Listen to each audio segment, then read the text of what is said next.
Certaines femmes collectionnent des bijoux. D'autres préfèrent garder précieusement des reins dans des bocaux. En 2010, dans la ville de Perm en Russie, la police intervient au domicile d'une femme âgée, après plusieurs plaintes des voisins concernant une forte odeur nauséabonde provenant de son appartement. À l'intérieur, les agents découvrent plus d'une vingtaine de bocaux en verre, contenant des organes humains immergés dans du formol. La propriétaire des lieux, Tamara Ivanova, 62 ans, vit seule. Elle admet avoir récupéré ses organes humains sur des sans-abri décédés ou à la morgue avant de les disséquer chez elle. Elle affirme les avoir soigneusement classés selon leur forme et leur apparence, évoquant une collection personnelle, une forme d'art organique, motivée par des critères purement esthétiques et sans intention criminelle bien sûr. La police retrouvera chez elle des cœurs, des foies, des reins, tous parfaitement conservés. Elle les a classés par forme, par texture et surtout par beauté.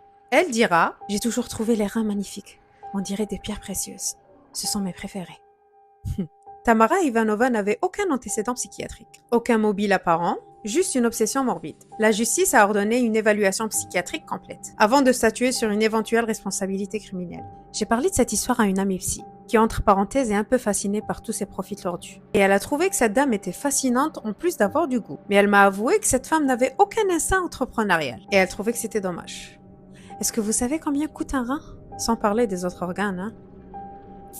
Elle aurait pu être milliardaire, cette dame.